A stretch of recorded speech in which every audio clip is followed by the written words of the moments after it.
오늘은 본문 말씀을 중심으로 항상 감사, 언제 감사? 항상 감사, 이런 제목으로 보통 감사절에 좀 설교를 해야 되는데 오늘 본문을 따라서 오늘 말씀을 좀 나누도록 하겠습니다. 우리 지난 시간 고린도전서 1장 1절에서 3절 말씀을 같이 공부를 했습니다. 지난 시간에는 분쟁 없는 교회가 되려면 세 가지가 없어야 된다라고 했어요. 첫 번째 뭐였지요? 나의 뜻이 없어야 된다. 나의 뜻은 없고 누구의 뜻만 드러나야 되겠다. 그렇죠. 성도들에게는 교회 안에는 교회 안에서 분쟁이 없으려면 나의 뜻은 가능한 한 자꾸만 내려놓고 말씀 속에서 밝혀지는 하나님의 뜻만 드러나도록 이렇게 해야 되겠다. 둘째로는 성도들에게는 내 교회 의식이 없어야 되겠다라고 말씀을 드렸어요. 물론 청지기적인 측면에서 주인의식적인 측면에서 내 교회 의식을 갖는 것은 교회의 부흥과 성장과 또 내 영적, 내 개인의 영적 성장에 매우 유익합니다. 매우 유익합니다. 그래서 내 교회, 주인의식의 차원에서 내 교회, 여기 내 교회는 아니지만 청지기적인 차원에서 내 교회 의식을 갖는 것은 내 영적 성숙에 굉장히 유익해요. 우리 하나님도 기뻐하십니다. 그러나 기득권 의식에서 내 교회 의식이 있으면 되겠다 안 되겠다? 그거는 안 되겠다. 그거는 부흥을 가로막는다 그랬어요. 세 번째는 나 홀로 의식을 없어야 되겠다. 나 홀로 의식이 없어야 되겠다. 어떤 의식을 가져야 되겠다? 우리 함께 의식. 뭐 하나 하더라도 우리 함께 의식. 그렇게 할 때 교회는 분쟁은 줄어들고 그곳에 화평과 화목이 넘쳐날 줄 믿으시기 바랍니다. 자, 오늘은 계속해서 분쟁 없는 교회가 되려면 어떻게 해야 될까? 그 두 번째 시간으로 뭐 해야 되겠다? 감사. 언제 감사? 항상 감사. 그럼 항상 감사하면 상대적으로 분쟁이 나 저 사람하고 싸우지 말아야지. 그런다고 안 싸워지냐고요. 그게 아니라 내 안에 뭐가 넘쳐날 때. 그렇죠. 감사가 넘쳐나면 분쟁은 자연히 줄어들게 되어 있는 거예요. 자, 우리 항상 감사 한번 이야기를 들어보죠. 4절 말씀 먼저 보겠습니다. 4절 말씀 같이 읽겠습니다. 시작. 그리스도 예수 안에서 너희에게 주신 하나님의 은혜로 말미암아 내가 너희를 위하여 항상 하나님께 감사하노니. 아멘. 자, 지금 바울이 뭐라 그래요? 나는 너희를 바라보면서 너희를 위하여 뭐 하겠다? 항상 감사하고 있다. 항상 감사하노니, 이 말은 계속해서 이전에도 감사하고 있었고 지금도 감사하고 앞으로도 감사할 거라는 거예요. 나는 항상 감사하고 있다. 사실 고린도 교회는 분쟁이 많고 질서가 없어요. 자기 취향대로, 자기 원하는 대로, 자기 기질대로 교회 안에서 이렇게 저렇게 했던 교회가 그 고린도 교회예요. 그런데 이런 교회를 향해서 참 문제 많았던 교회죠. 그런데 이런 교회를 향해서 바울이 가장 먼저 얘기하는 게 뭐냐면 나는 너희를 놓고 항상 뭐 하고 있다? 감사하고 있다. 아니, 문제가 많은 교회라니까요. 그런데 그 교회를 바라보면서 뭐 하고 있다고요? 항상 감사하고 있대요. 참 바울은 이게 탁월했어요. 바울이 그렇게 숱한 어려움 속에서도 끝까지 사명을 잘 감당할 수 있었던 것, 기쁨으로 그 모진 고난을, 역경을 다 이기면서도 선교의 사명을 감당할 수 있었던 원인, 그게 어디에 있었느냐? 그는 감사할 줄 아는 인생이었다는 거죠. 바울은 어떤 순간에 놓이든지 간에, 어떤 상황, 낙심할 만한 어떤 상황에 떨어지든지 간에 그 속에서도 항상 감사의 제목을 찾아내는 인생이 바로 바울이었다는 거예요. 그러니까 그 모진 역경과 고난도 승리할 수가 있었더라는 거죠. 예를 들어 볼게요. 빌립보 감옥, 우리 너무나도 잘 알지 않습니까? 빌립보 지역은 사실 자기가 계획해서 가고 싶었던 곳이 아니라고요. 자기의 계획에 없어요. 사실 자기의 계획은 소아시아 쪽으로 복음 전도하고 싶은 게 자신의 계획이야. 자신의 계획이라는 건 곧 뭐예요? 거기 놓고 기도하고 있었다라는 거예요. 그런데 하나님께서 들어와 항구에서 건너편에서 들어와 하니까 할렐루야. 넘어오라고, 우리에게 와서 우리를 도우라고 손짓하는 환상 보고 이거 누구의 사인이시다? 하나님의 사인이구나. 하나님의 사인. 그래서 건너갑니다. 자기의 계획을 버리고 이거는 분명히 하나님의 뜻이다 믿고 확신 가지고 건너갑니다. 그런데 그렇게 해갖고 빌립보 지역에 갔더니 뭐가 기다리고 있고? 감옥.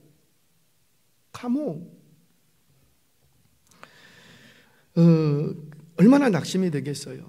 얼마나 자신의 계획도 아니었다고요. 하나님이 오라 해서 자신의 계획을 포기하고 정말 어려운 마음을 가지고 순종하는 마음을 가지고 거기까지 갔다고요.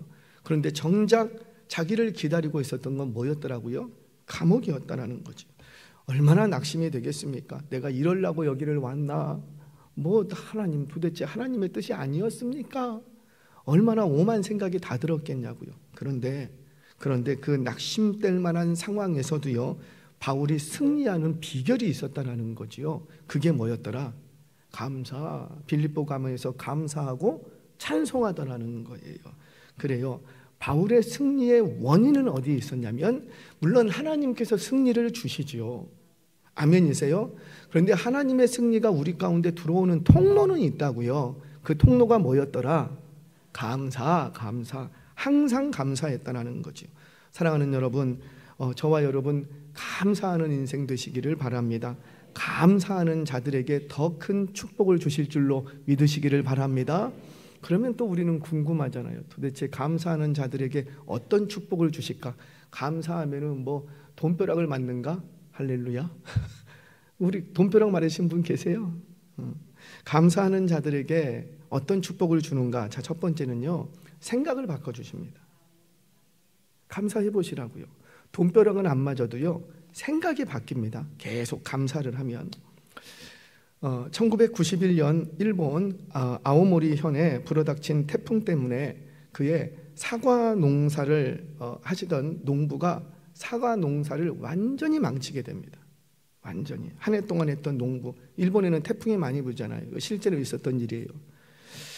밭에 가보니까는 지난 태풍으로 인하여서 사과가 1년 동안 그렇게 수고하고 노력했는데, 그 엄청난 사과밭이 있는데 그 사과가 다 떨어지고 고작 10% 정도밖에 남지 않았더래요. 그 밭에 털퍼덕 앉아갖고 얼마나 낙심이 되겠냐고요. 남은 게 별로 없어. 그런데 그 10%밖에 남지 않은 사과를 보면서 이 일본 이 농부가 크리스찬이에요. 그래서 그곳에서 들은 게 있으니까 감사했대요. 어떻게? 주여, 그래도 몇 프로는 남았으니까 10% 남겨주셔서 감사합니다. 다 떨어질 수도 있었잖아요. 10% 남겨주셔서 감사합니다. 감사합니다. 그러고 있는데 감사를 시작하자 퍼뜩 생각이 바뀌더래요. 참 하나님은 신비롭죠. 이번 농사를 참 내가 망쳤다, 이런 생각이 드는 게 아니라 저 10% 남은 사과를 어떻게 할까? 땅속에다 파묻어야 되나 생각하게 된 거예요. 그리고는 하나님께서 아이디어 하나가 떡 떠오르게 하십니다. 태풍 속에서 그 남았던 10% 사과를 봉지에 싸갖고 파는데 거기다가 뭐라고 썼냐면 합격 사과. 이거 합격한 거예요, 안 한 거예요? 그 태풍에 안 떨어졌어. 합격 사과라는 이름을 딱 붙여서 팔기 시작했어요. 크게 불어닥친 태풍 속에서도 떨어지지 않고 굳세게 나무에 붙었던 그 사과를 입시생들에게 합격 사과라는 이름으로 팔아먹었어요. 무려 일반 사과보다 10배, 20배 비싸게. 어떻게 됐을까요? 대박이 났죠. 심지어 이 사과 농장이 그 관광지 코스로 개발되게 됩니다. 입시생들이 한 번씩 들려야 되는 관광지 코스. 일본에는 미신 같은 게 굉장히 많거든요. 뭘 보여줍니까? 낙심할 만한 상황 속에서도, 그 낙심할 만한 상황 속에서 감사를 시작하면 뭐가 바뀌더라? 생각이 바뀌더라는 거예요. 생각이. 사랑하는 여러분, 감사를 시작하면 우리 하나님이 생각지도 못했던 아이디어를 이렇게 쑥 넣어주시는 거예요. 그 믿음은 뭐냐면 생각을 잘 붙드는 거예요. 우리 하나님이 기도할 때 퍼뜩 생각을 나게 해주셔. 여러분, 생각난다고 그게 1년, 2년, 10년 갑니까? 저는 기억 안 나더라고요. 그래서 메모를 해야 돼요. 그래서 기도하다가 퍼뜩 생각하면, 그래도 요즘은 핸드폰이 좋아서 거기다가 메모를 해요. 그러지 않으면 안 돼요. 이상하게 기도할 때 많이 생각을 주시거든요. 기도할 때 이런저런 내년 일까지 생각이 나고 내후년에는 어떻게 막 이런 생각들을 주시니까 그거 나중에 생각나냐고요? 안 나요. 그러니까 뭐 해야 돼요? 그때그때 적어야지 돼요. 이게 이제 점점 눈도 침침해지고 귀도 어두워지고 막 그런가 봐요. 그런가. 기억력도 점점 안 좋아지는 것 같고. 그런데 하나님은요, 이상하게 생각을 주세요. 수많은 생각이 오늘 하루 속에서 얼마나 많은 생각이 우리 가운데 스쳐 지나갔는지 몰라요. 근데 믿음이라는 건 뭐냐면 어떤 생각을 내가 붙드느냐는 거예요. 죽을 생각을 붙들면 살 일도 안 되는 거죠. 낙심할 가운데서도 감사하면 우리 하나님이 살 수 있는 아이디어, 생각을 하나 툭 던져주세요. 근데 그 생각을 딱 붙들면 그게 될까? 될까요? 안 될까요? 해봤어요? 해보시라고요. 해보시면 되는지 안 되는지 정확히 합니다. 정확히 합니다. 그러니까 우리의 믿음이라는 건 뭐냐면 하나님이 생각 하나를 딱 떠올려 줄 때 내가 어떤 생각을 붙드느냐가 믿음을 좌우하게 되는 거예요. 그렇게 우리 하나님은 감사하는 이들에게 생각을 바꿔주시고 아이디어를 주십니다. 모든 길이 막혀있는 가운데서도 감사하는 그 영혼들에게는 길을 볼 수 있는 눈을 주신다는 거죠. 반대로 원망하고 불평하면 어떻게 될까요? 있던 길도 안 보여. 열렸던 길도 다시 닫히는 거예요. 사랑하는 여러분, 어떤 낭망할 만한 순간 속에서도 항상 감사를 붙들 수 있는 저와 여러분 되시기를 축복합니다. 자, 또 감사가 주는 축복은 뭐냐면 바로 감사를 계속 내가 하면 나의 속사람이 변합니다. 나의 속사람이. 한번 해보시라고요. 원망하고 불평하고 입만 열면 짜증내고 그러면 그 속사람이 어떻게 될까요? 제가 전라도 말로 해볼까요? 썩어 문드러집니다. 그런데 썩어 문드러질 만한 그런 상황 속에서도 계속 내가 감사를 붙들고 주여 10% 남아서 감사합니다. 주여 5% 남아서 감사합니다. 주여 1% 남아서 감사합니다. 주여 아무것도 없어서 감사합니다. 계속 감사하면 이 무너졌던 마음이 다시 일어나는 거예요. 내 속사람을 살립니다. 내 속사람을 변화시키고 나의 속사람이 변화된다는 것은 나의 영적인 성장이 찾아온다는 거예요. 뭐만 했는데? 감사. 저와 여러분들 낙심할 만한 상황 속에서도 감사하면 영적인 성장과 함께 내 속사람이 날마다 새롭게 되는 줄 믿으시기 바랍니다. 자, 그렇다면 이런 축복을 나도 좀 받고 싶은데 어떻게 하면 우리가 항상 감사할 수 있을까?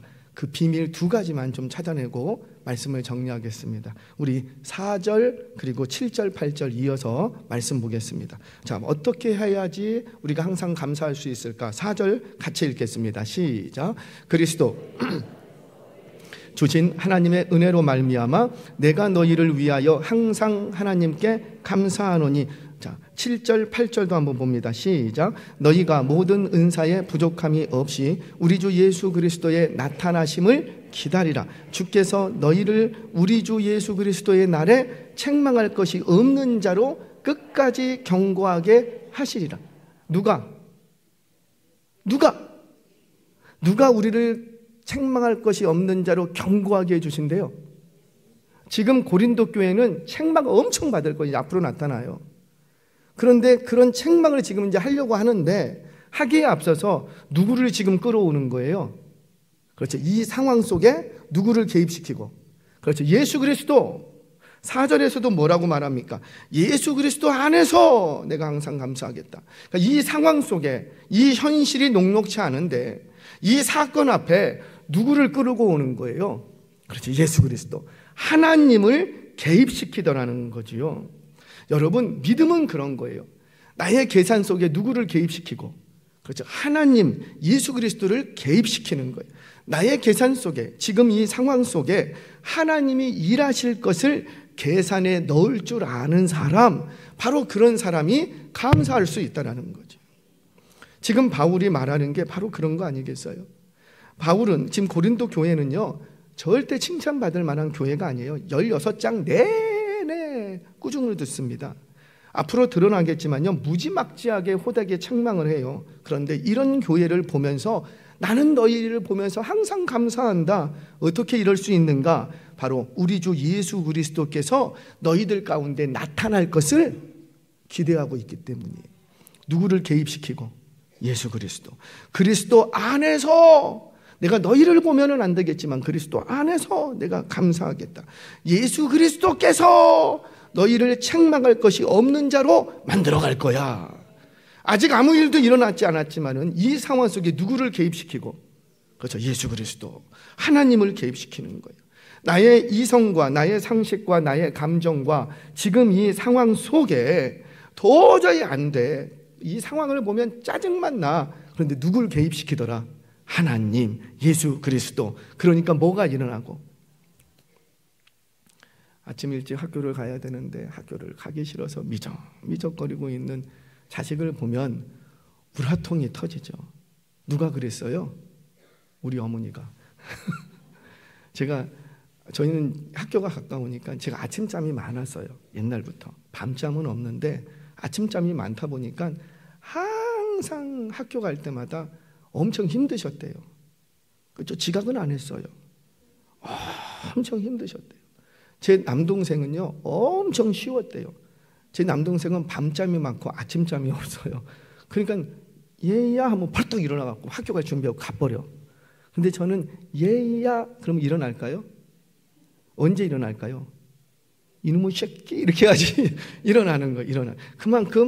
그만큼 아침잠이 많고 게을렀던 사람이에요. 그러니까 저를 보면서 저거 뭐가 될까? 하여튼간 어머니 속을 하여튼 몇 번씩 들었다 놨다. 저 때문에 녹아내린 그 할렐루야. 일단 그랬어요. 그랬는데 그때마다 누구를 개입시키라? 그래. 저 아들을 볼 때 지금은 취직을 못하고 있지만 얘야. 그 아들을 보면서 너 어떻게 해야지 너 취직할래? 그런 얘기보다 하나님께서 일하시면 넌 바로 들어간다. 할렐루야. 지금 대학이 떨어져서 낭망하고 있는 자녀가 있다면 그 낭망하는 현실 속에서 누구를 개입시키고, 예수 그리스도, 너 예수님만 붙으면 네 인생 편다. 자꾸 우리의 상황 속에, 불우한 우리의 상황, 낙심할 만한 우리의 상황 속에 자꾸 누구를 끌고 와라. 그렇죠, 예수 그리스도. 하나님을 개입하면 그때부터 감사가 일어나는 거예요. 누가 그랬어요? 다니엘 얘기 조금 하죠. 다니엘은 사자굴에 들어갑니다. 그게 현실이에요. 사자굴에 왜 들어가죠? 믿음을 지켰기 때문이죠. 그러니까 자신은 여호와의 신앙을 지켰어요. 그러면 내가 믿음대로 살았으니까는 하나님은 나를 사자굴에 넣어야 돼요? 안 넣어야지 돼요? 안 넣어야지 돼. 우리는 그러라고 신앙생활 열심히 하잖아요. 그런데 신앙생활을 잘했더니 어디로 들어가고? 사자굴로 들어가더라는 거예요. 왜 들어가는 거예요? 그게 법이라는 거예요. 어디 법? 그게 세상의 법이에요. 그 당시 바사를 다스리던, 이 페르시아를 다스리던 왕이 다리오 왕입니다. 다리오와 고레스가 있는데 다리오는 장인어른, 고레스는 사위, 이 관계였어요. 근데 고레스는 정복 전쟁을 하러 밖으로 나갔고 다리오는 내부를 다집니다. 그래서 맨 처음에는 메대와 파사 제국으로 연합제력으로 있다가 나중에 고레스가 정복 전쟁을 끝나고 복귀를 하니까 그때부터 페르시아 제국으로 이름을 바꿉니다. 바사 제국으로. 그런데 이 다리오가 딱 이렇게 내정을 하고 있는데 들려오는 소리가 당신에게 말고 누군가에게 기도하면은 이거 좀 벌 좀 내립시다. 이런 상소문이 이렇게 올라와요. 그러니까 보니까 그거 괜찮을 것 같아. 그래서 어떻게 했어요? 법으로 정했다고요. 조서를 내렸다는 건 법이에요. 세상 법이에요. 여러분, 우리가 믿음으로 산다고 해서 세상 법을 초월하여 살아도 될 거라고 생각하지 마세요. 우리는 믿음이 있으니까 세상 법 그게 뭐야? 하나님의 법이 더 크지. 맞아요. 어떤 법이 더 상위법이고 하나님의 법이, 어떤 법이 더 큰 법이고 하나님의 법이. 하나님의 법과 세상 법이 충돌을 일으키면 우리는 누구의 법을 따라야 되고? 하나님의 법. 아멘이세요? 근데 내가 하나님의 법을 따랐다고 해서 세상 법으로부터 자유할 수 있는가? 그러지 않다는 거예요. 성경이 보여주는 내용이라는 거죠. 세상 법이 너 하나님의 법을 따르면 너는 사자굴이야. 이게 세상 법이면 우리는 어디로 들어가야 되고? 그렇죠. 세상 법을 초월할 수 있다고 생각하지 마시라는 거예요. 다니엘도 여러분들과 저와 여러분들 중에 누가 다니엘보다 더 기도 많이 하고, 누가 다니엘보다 더 영성이 있고, 누가 다니엘보다 더 하나님과 가깝다고 누가 자신 있게 얘기할 수 있겠어요? 우리 중에 아무도 없어요. 근데 다니엘이 한 건 뭐냐면, 하나님의 법과 세상 법이 충돌을 일으키면 반드시 누구의 법을 따르고? 하나님의 법. 그런데 그것 때문에 세상 법에 따라서 내가 사자굴에 들어가야 된다면 어떻게 하고? 들어간다라는 거죠. 나는 하나님의 법을 지켰으니 하나님의 법이 더 크시니 나는 사자굴에 들어갈 수 없습니다. 그러지 않았다는 거예요. 그렇게 사자굴에 들어간, 하나님의 법을 지키고 세상 법대로 사자굴에 들어갈 수 있는 사람, 바로 그게 기독교인들이라는 거죠. 그게 다니엘의 신앙이었어요. 다니엘의 세 친구 어떻습니까? 마찬가지였죠. 금신상에 절하지 않으면 풀무불에 던져버리겠다는, 그게 세상 법이라니까요. 그게 법이라니까요. 그때 이들이 어떻게 했어요? 하나님의 법을 따라서, 하나님의 법과 세상 법이 충돌을 일으키니까 하나님의 법에 따라서 금신상에 절하지 않았어요. 그랬더니 세상 법대로 어디에 들어가고? 풀무불에 던져지는 거예요. 그게 세상 법이라니까요. 그런데 그렇게 하나님의 법에도 순종하고 세상 법에도 순종했더니 어떻게 되고? 하나님께서 거기서 건지시더라는 거예요. 어떻게 건진받을 수 있었는가? 다니엘서 3장 17절 18절 같이 한번 읽겠습니다. 시작. 왕이여, 우리가 섬기는 하나님이 계시다면 우리는 맹렬히 타는 풀무불 가운데서 능히 건져내시겠고 왕의 손에서도 건져내시리이다. 그렇게 하지 아니하실지라도 왕이여, 우리가 왕의 신들을 섬기지도 아니하고 왕이 세우는 금신상에게 절하지도 아니할 줄을 아옵소서. 여기엔 번역이 조금 매끄럽지 않다 그랬죠. 왕이여, 우리가 섬기는 하나님이 계시다면 이렇게 되고, 안 계시다면 이렇게 안 되는 거예요? 지금 여기서는 하나님이 계시다면 우리를 건져내시겠고, 그렇게 안 하셔도 우리는 하나님 앞에 엎드리지 않겠습니다. 그럼 안 계시다면, 말이 안 되는 거예요. 그래서 이 번역은 매끄러운 번역은 아니에요. 왕이여, 우리가 섬기는 하나님이 계실진데, 이렇게 번역을 해야지 돼요. 계시는 거를 우리는 확신하다라는 거예요. 당신도 분명히 아세요? 그 말이거든요. 그래서 하나님은 반드시, 하나님은 살아계시기 때문에, 하나님은 지금도 역사하시기 때문에, 하나님은 다니엘의 세 친구들을 사랑하시기 때문에, 그래서 우리를 건져내실 것을 확신하고 있는 거예요. 그러나 그렇게 하지 아니하신다 할지라도 하나님을 향한 우리의 믿음과 사랑은 바뀐다, 안 바뀐다? 안 바뀐다. 지금 이 상황, 절망적인 이 상황에 누구를 끌고 오는 거예요? 그렇죠. 하나님을 이 상황 속에 개입시키는 거예요. 또 볼까요? 다니엘서 6장 22절 같이 읽겠습니다. 시작. 나의 하나님이 이미 그의 천사를 보내어 사자들의 입을 봉하셨으므로 사자들이 나를 상해하지 못하였사오니 이는 나의 무죄함이 그의 앞에 명백함이 오며 또 왕이여, 나는 왕에게도 해를 끼치지 아니하였나이다 하니라. 아멘. 자, 잠시만요. 여기도 참 우리는 성경 공부를 잘해야 돼. 어릴 때 지금 천사가 어떻게 했어요? 사자의 입을 어떻게 봉했어요? 테이프로 붙였어요? 아니면 개 씌우는 걸 씌웠어요? 이거를 본 사람이 있을까요, 없을까요? 없어요. 이거는 누구의 해석이에요? 다니엘의 믿음의 눈으로만 볼 수 있는 해석이에요. 아무도 보지 못했어요. 그거 봤으면은 거기 안 믿을 사람이 누가 있겠습니까? 그거 보지 못했고, 다만 내가 사자굴에 들어갔는데 내가 본래는 이 사자들이 굶겨놓거든요. 그래서 고증에 의하면 떨어지기도 전에 뼈가루도 없이 막 다 뜯어갔다고 그렇게 고증에는 기록이 되는데, 다니엘 같은 경우는 어떻게 했다? 던졌는데도 불구하고 이 굶어 놓았던 이 사자들이 입을 열더라, 안 열더라? 안 열더라는 거지요. 천사가 와갖고 입을 틀어막고 있는 그걸 본 게 아니라 안 열어. 지금 이 상황 속에 다니엘은 누구를 개입시키는 거예요? 이거 누가 하셨다? 하나님이 하셨다는 거예요. 아멘이세요? 자, 좀 적용하셨으면 좋겠어요. 여러분들, 우리가 질병에 걸립니다. 그 질병이 큰 질병이든 작은 질병이든 이제 우리가 아픕니다. 아프면 어디로 가야 돼요? 교회로 오셔야 돼요? 병원으로 가야 돼요? 그냥 병원으로 가시고 교회로 연락하시고 그렇게만 하시면 돼요. 물론 정말 목사님 기도가 필요한다. 그러면 어떻게 하면 되고? 와주세요. 그렇게 하시면 돼요. 제가 갈 거예요. 뭐 어렵게 여기까지 오실 필요 없이 제가 가는 게 빨라요. 뭐 와주세요 하면 돼요. 근데 큰 질병이든 작은 질병이든 다 걸렸어요. 다급한 나머지 교회를 향해서 기도를 요청을 쫙 합니다. 지금 다급합니다. 제발 우리 남편을 위해서, 우리 자녀를 위해서 기도해 주세요.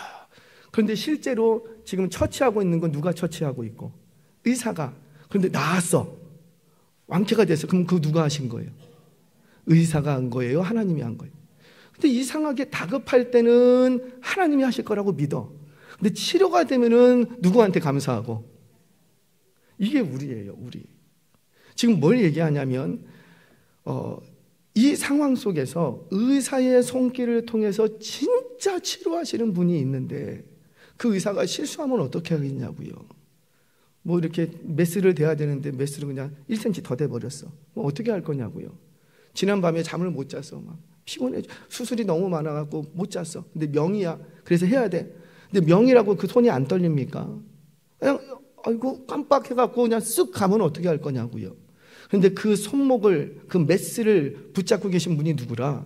사자의 입을 붙잡고 계시는 것처럼 그 의사의 손길을 붙들고 계시는 분이 하나님이시라는 거예요. 하나님을 개입시킬 줄 아시는 분이 진짜 믿음의 사람이라는 거죠. 저와 여러분들 어떤 낙심할 만한 상황에 있든지 간에 나의 계산과 나의 이성과 나의 상식으로도 도저히 낙심할 수밖에 없는 그 상황이지만 그 상황 속에 전능하신 하나님, 내가 믿고 신뢰하는 그 하나님을 개입시킬 줄 아는 사람, 바로 그런 사람이 항상 감사하는 인생이 되는 거예요. 저와 여러분들 낙심할 만한 상황 속에 하나님을 개입시키시는 믿음이 있기를 바랍니다. 하나님을 개입시키는 사람이 항상 감사한다. 두 번째는 하나님의 은혜를 아는 사람들이 감사해요. 누가 뭐래도 하나님의 은혜. 성경 봅니다. 다시 한번 4절 말씀 보겠습니다. 같이 읽겠습니다. 시작. 그리스도 예수 안에서 너희에게 주신 하나님의 은혜로 말미암아 내가 너희를 위하여 항상 하나님께 감사한. 뭐 때문에 감사한다고요? 하나님이 은혜로 말미암아, 은혜 때문에, 너희에게 주셨던 그 하나님의 은혜 때문에. 자, 그러면 그 은혜로 말미암아 감사한다고 하는데 바울이 말하는 그 은혜라는 건 뭘까요? 그래요. 고린도 교회가 세워질 때 주셨던 여러 가지 은사들과 그 은사들을 통해서 나타났던 구원의 은혜들이에요. 구원 속에 담겨진 은혜가 있다고요. 여러분, 우리가 천국 백성이 되면 나 천국 백성이 됐다, 그걸로 끝인가요? 아니라고요. 그 천국 백성이 됐다는 보따리 하나가 나에게 들어왔는데 그 보따리는 뭐라고 써져 있냐면 이거 보따리 받은 주인은 천국 백성, 이렇게 써 있어요. 그런데 그거를 보따리를 풀렀더니 그 속에서 뭐가 있는 거예요? 화평도 있고 희락도 있고 기쁨도 있고 평안도 있고. 하여튼간 아멘은 안 해. 그 속에 여러 가지 은총이 있는 거예요. 그러니까 구원받은 영혼들은 그저 나 천국 간다, 그걸로 끝나는 게 아니라 삶 속에서 구원의 은혜들이 경험되는 거예요. 그 구원의 은혜는 예수 그리스도 안에서만 발견되는 은혜라고요. 절망 가운데도 막 기쁨이 넘치고 서로 사랑하고 용서하고 자신을 내어주고 손해보는 것을 감수하고 서로 배려하고 화평하고 온유하고 서로 사랑하고 모든 음란한 죄악을 회개하고, 이런 구원의 은혜가 고린도 교회에 나타났던 거예요. 그걸 내가 기억한다. 너희들이 지금은 부족하지만 너희 그 교회가 세워질 때 너희를 향해서 베푸셨던 그 구원의 은혜들을 내가 기억하고 내가 뭐 하고 있다? 항상 감사하고 있다라는 거예요. 그래요, 사랑하는 여러분, 어려움을 당한 이웃에게 감사하세요라고 말하면 말처럼 쉽게 감사가 됩니까? 사실 잘 안 되잖아요. 그런데 정작 내가 그 일을 강하면 감사하세요라는 말이 잘 사실은 안 나오는 경우들이 있어요. 그만큼 우리는 연약해서 항상 감사한다라는 것은 내 자의로는 불가능한 거예요. 성령께서 해주셔야지 돼. 아무리 내가 감사해야지. 그런데 진짜 죽을 일을 닥쳐보라고요. 내가 닥쳐보라고요. 그럼 그게 감사가 나옵니까? 안 돼요. 그러니까 무슨 말이냐면 우리는 그만큼 연약해요. 그 순간에 누가 내 안에서 역사해 주셔야 되겠다. 그렇죠. 성령님이 강하게 역사해 주셔야 우리는 항상 감사할 수가 있는 거예요. 이야기 하나만 하고 마치겠습니다. 제가 저 멀리 그 부산에서 사역할 때 고집사님이라고 계셨어요. 고목사 말고 고집사님. 언젠가 한번 제가 얘기했던 것 같아요. 이 집사님이 은퇴를 하시고 주차 관리인으로 일하고 계실 때였어요.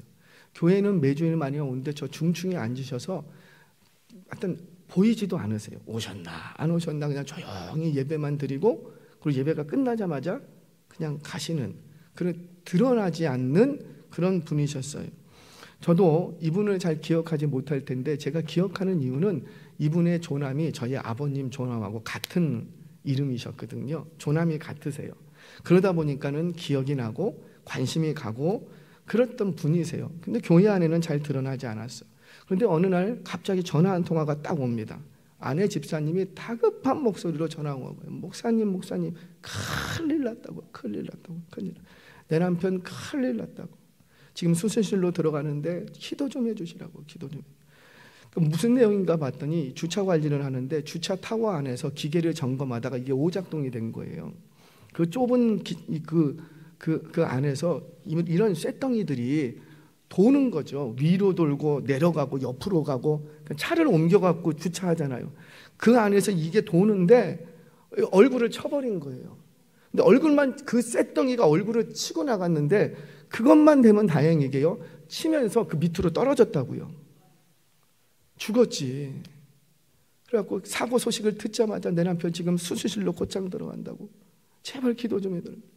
기도를 하고 어찌어찌 해갖고 수술실에서 이제 회복실로 오셨어요. 그리고 이제 신방을 가려고 부랴부랴 가는데 마음이 무거운 거예요. 목사 좀 그렇거든요. 믿음이 있어도 그런 가정을 딱 대하면 이걸 무슨 말을 해야 될지가 정말 힘들어요. 정말 내 아버지가 그런 일을 당했으면 내가 어떨까? 내 남편이 그렇게 됐으면 어떻게, 우리 아내겠지. 아니에요. 어떻게 될까? 정말 남의 일 같지가 않고 마음이 무너지는 거예요. 뭘 얘기할 게 없어. 거기다가 이분은 교회에 오시는 둥 마시는 둥 그냥 드러나지 않는, 전도회 활동도 하고 드러나지 않는 그런 분이셨어요. 그러니 가면서 이분 이제 교회 안 나오게 생겼다. 큰일 났다. 믿음 잃어버리게 생겼다. 큰일 났다. 그렇게 지금 생각을 하고 딱 갔는데 와, 붕대를 칭칭 감고 있는데 얼굴을 쳐버려 갖고요. 붕대를 칭칭 갖고 있는데 제가 왔다고 하니까 첫 마디가 목사님 감사합니다. 아니 그 안에서 누가 오작동이 어떻게 일어났는지 그 쇳덩어리가 앞면을 치고 나갔어요. 그 앞면 복구하는데 몇 차례 성형을 했습니다. 그래도 끝내 못 찾았어요. 그런데 감사한 건 그날 이후로 여전히 똑같아. 있는 둥 없는 둥. 나타나지 않아요. 드러나지 않아. 그런데 항상 그 자리에 와서 예배하고 눈물 흘리고 하시더라는 거지. 믿음을 잃어버리지 않았어요. 뭐가 그렇게 감사하신지. 거기서 떨어졌으면 죽어야 되는데 다친 데가 별로 없는 거예요. 다만 쇳덩어리가 얼굴을 치고 나갔기 때문에 얼굴만 지금, 만약에 거기서 치고 만약에 자기가 안 떨어졌으면 그 위에서 어떻게 됐을까요? 얼굴만 쳤을까요? 몸뚱이도 치고 쳐버렸겠죠. 근데 떨어졌으니까 더 이상 안 친 거예요. 그러니까 그분이 너무 감사하대요. 나 같은 인간을 하나님께서 살려주셨다고 너무 감사하더라는 거예요. 그래요.